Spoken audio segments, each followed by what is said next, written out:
ಕ್ರಿಸ್ತನನ್ನು ಪ್ರತಿಫಲಿಸುವಂತೆ ನಿಮ್ಮ ಆತ್ಮಗಳನ್ನು ವಾಕ್ಯದಲ್ಲಿ ಬಲಪಡಿಸುವ ಅನುದಿನದ ಧ್ಯಾನ. ಇಂದಿನ ಧ್ಯಾನದ ಶೀರ್ಷಿಕೆ ಪರಲೋಕ ರಾಜ್ಯದಲ್ಲಿ ಹೆಚ್ಚಿನವನು. ಈ ದಿನದ ದೇವರ ವಾಕ್ಯ ಹೀಗಿರುವುದರಿಂದ ಯಾವನು ಈ ಚಿಕ್ಕ ಮಗುವಿನಂತೆ ತನ್ನನ್ನು ತಗ್ಗಿಸಿಕೊಳ್ಳುತ್ತಾನೋ ಅವನೇ ಪರಲೋಕ ರಾಜ್ಯದಲ್ಲಿ ಹೆಚ್ಚಿನವನು. ಮತ್ತಾಯ 18ನೇ ಅಧ್ಯಾಯ 4ನೇ ವಚನ. ಪರಲೋಕ ರಾಜ್ಯದಲ್ಲಿ ಯಾರು ಶ್ರೇಷ್ಠರಾಗಿರುವರು ಎಂದು ಶಿಷ್ಯರು ವಾದಿಸುತ್ತಿದ್ದರು. ಅವರು ಯಾವುದನ್ನು ಒಪ್ಪಿಕೊಳ್ಳುವ ಮನಸ್ಥಿತಿಯಲ್ಲಿರಲಿಲ್ಲ.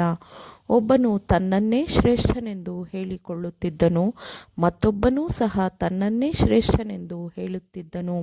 ಆದರೆ ಮುಂಬರುವ ಘಟನೆಗಳ ಮಹತ್ವವನ್ನು ಗ್ರಹಿಸಿಕೊಂಡು ಪ್ರಸ್ತುತ ಸಮಯದ ಪ್ರಾಮುಖ್ಯತೆಯನ್ನು ಮನಸ್ಸಿನಲ್ಲಿ ಇಟ್ಟುಕೊಂಡು ಆ ಚೌಕಟ್ಟಿನೊಳಗೆ ಯಾರೂ ಮಾತನಾಡುತ್ತಿರಲಿಲ್ಲ. ಅವರಾರೂ ಪಸ್ಕದ ರಾತ್ರಿ ಭೋಜನದಲ್ಲಿ ಭಾಗವಹಿಸಲು ಸಿದ್ಧರಿರಲಿಲ್ಲ. ಬಹಳ ದುಃಖದಿಂದ ಕ್ರಿಸ್ತನು ಅವರನ್ನು ನೋಡಿದನು. ಅವರ ಎದುರಲ್ಲಿ ಶೋಧನೆಯೂ ಇದೆ ಎಂಬುದು ಅವನಿಗೆ ತಿಳಿದಿತ್ತು.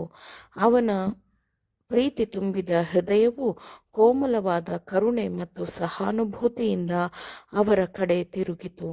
ಅವರಿಗೋಸ್ಕರ ತನ್ನಲ್ಲಿದ್ದ ಪ್ರೀತಿಯನ್ನು ವ್ಯಕ್ತಪಡಿಸುವುದಕ್ಕಾಗಿ ಕ್ರಿಸ್ತನು ತಾನು ಹೊದ್ದಿದ್ದ ಮೇಲ್ಹೊದಿಕೆಯನ್ನು ತೆಗೆದಿಟ್ಟು ಕೈಪಾವುಡವನ್ನು ತಕ್ಕೊಂಡು ನಡುವಿಗೆ ಕಟ್ಟಿಕೊಂಡನು. ಆಗ ಬೋಗುಣಿಯಲ್ಲಿ ನೀರು ಹಾಕಿಕೊಂಡು ಶಿಷ್ಯರ ಕಾಲುಗಳನ್ನು ತೊಳೆಯುವುದಕ್ಕೂ ನಡುವಿಗೆ ಕಟ್ಟಿಕೊಂಡಿದ್ದ ಕೈಪಾವುಡದಿಂದ ಒರೆಸುವುದಕ್ಕೂ ಪ್ರಾರಂಭಿಸಿದನು. ಇದು ಅವರಿಗೆಲ್ಲ ದೊಡ್ಡ ಖಂಡನೆಯಾಗಿತ್ತು. ಆತನು ಅವರ ಕಾಲುಗಳನ್ನು ತೊಳೆದ ಮೇಲೆ ತನ್ನ ಮೇಲ್ಹೊದಿಕೆಯನ್ನು ಹಾಕಿಕೊಂಡು ತಿರುಗಿ ಕೂತುಕೊಂಡು ಅವರಿಗೆ ಹೇಳಿದ್ದೇನೆಂದರೆ, ನಾನು ನಿಮಗೆ ಮಾಡಿದ್ದು ಏನೆಂದು ಗೊತ್ತಾಯಿತೋ? ನೀವು ನನ್ನನ್ನು ಗುರುವೆಂದು ಕರ್ತನೆಂದು ಕರೆಯುತ್ತೀರಿ. ನೀವು ಕರೆಯುವುದು ಸರಿ. ನಾನು ಅಂಥವನೇ ಹೌದು. ಕರ್ತನು ಗುರುವು ಆಗಿರುವ ನಾನು ನಿಮ್ಮ ಕಾಲುಗಳನ್ನು ತೊಳೆದಿರಲಾಗಿ ನೀವೂ ಸಹ ಒಬ್ಬರ ಕಾಲನ್ನು ತೊಳೆಯುವ ಹಂಗಿನವರಾಗಿದ್ದೀರಿ.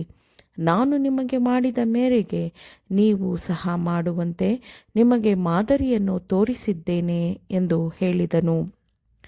ವಿನಮ್ರತೆಯನ್ನು ತೋರುವ ಈ ನಿಯಮದಿಂದ ನಮಗೆ ಒಂದು ಪ್ರಭಾವಶಾಲಿ ಪಾಠವನ್ನು ಕಲಿಸಲಾಗುತ್ತದೆ. ದೇವರ ಮುಂದೆ ನಮ್ರರಾಗಿ ನಡೆಯುವ ಅಗತ್ಯತೆ ಮತ್ತು ದೇವರು ತನ್ನ ಮಗನೆಂಬ ಉಡುಗೊರೆಯ ಮೂಲಕ ನಮಗೆ ಮಾಡಿದ್ದನ್ನು ಅರಿತುಕೊಳ್ಳುವ ಅಗತ್ಯವನ್ನು ಕ್ರಿಸ್ತನು ನಮಗೆ ತೋರಿಸಿದ್ದನು.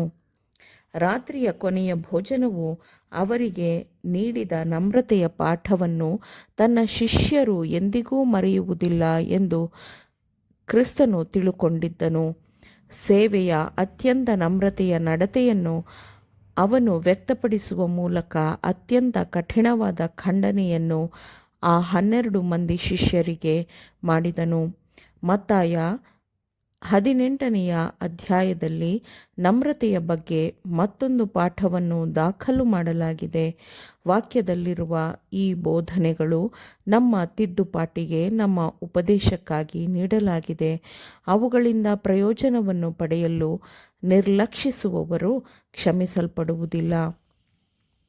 ಆ ವೇಳೆಯಲ್ಲಿ ಶಿಷ್ಯರು ಯೇಸುವಿನ ಬಳಿಗೆ ಬಂದು, ಪರಲೋಕ ರಾಜ್ಯದಲ್ಲಿ ಯಾವನು ಹೆಚ್ಚಿನವನು ಎಂದು ಕೇಳಲು, ಅವನು ಚಿಕ್ಕ ಮಗುವನ್ನು ಹತ್ತಿರಕ್ಕೆ ಕರೆದು ಅವರ ನಡುವೆ ನಿಲ್ಲಿಸಿ ಅವರಿಗೆ, ನೀವು ತಿರುಗಿಕೊಂಡು ಚಿಕ್ಕ ಮಕ್ಕಳಂತೆ ಆಗದೆ ಹೋದರೆ ನೀವು ಪರಲೋಕ ರಾಜ್ಯದಲ್ಲಿ ಸೇರುವುದೇ ಇಲ್ಲವೆಂದು ನಿಮಗೆ ಸತ್ಯವಾಗಿ ಹೇಳುತ್ತೇನೆ. ಹೀಗಿರುವುದರಿಂದ ಯಾವನು ಈ ಚಿಕ್ಕ ಮಗುವಿನಂತೆ ತನ್ನನ್ನು ತಗ್ಗಿಸಿಕೊಳ್ಳುತ್ತಾನೋ ಅವನೇ ಪರಲೋಕ ರಾಜ್ಯದಲ್ಲಿ ಹೆಚ್ಚಿನವನು ಎಂದು ಕ್ರಿಸ್ತನು ಹೇಳಿದನು.